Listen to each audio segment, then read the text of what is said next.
Schultz married his wife Sue nearly 25 years ago, he promised he would try to make all of her dreams come true. And the story they'll share today is proof he's doing a really good job.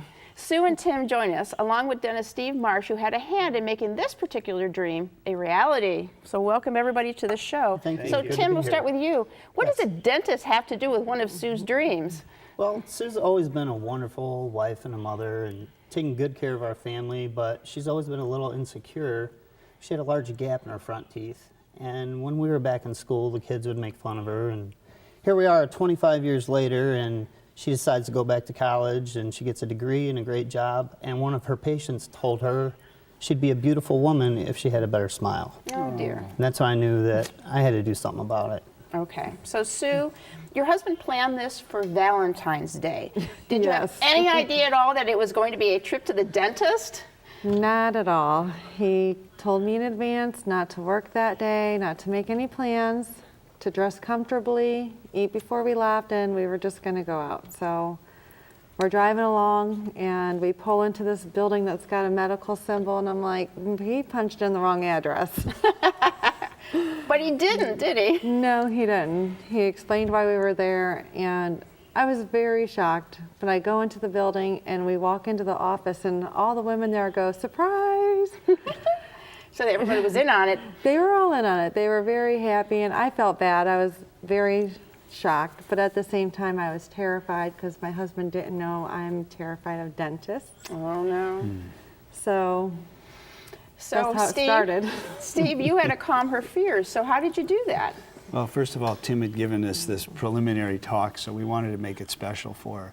But we sat around the table just as we're doing here. We wanted to get to know Tim. We wanted to get to know Sue.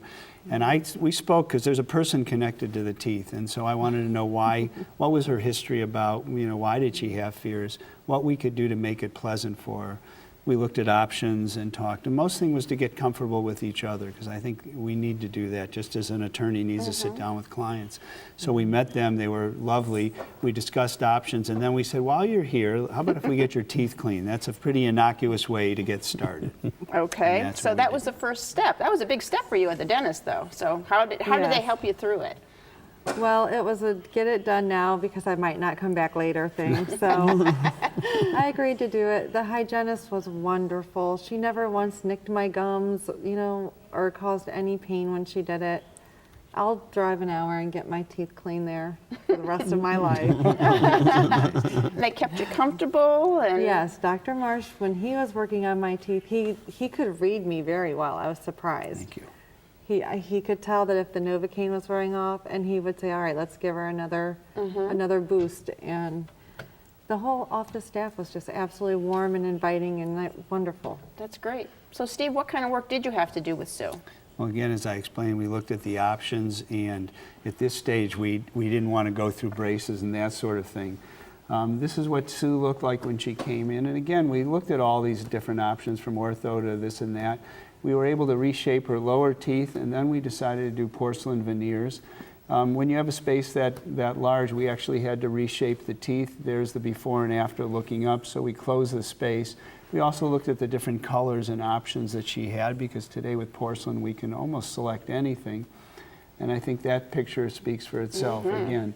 So with whitening of the lower teeth to put the emphasis on the upper, because in her case that's what she shows. She has this sort of beautiful high lip line. She's very enthusiastic.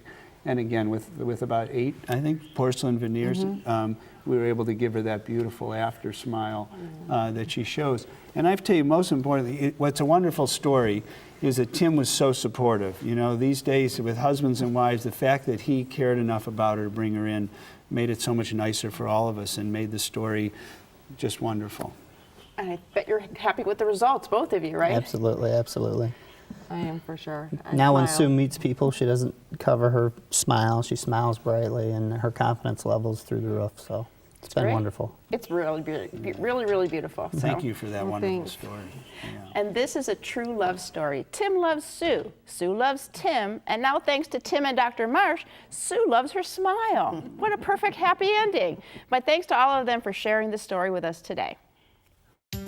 See what Dr. Stephen Marsh can do for your smile by calling 440-461-1003 or visit www.clevelandsmiles.com.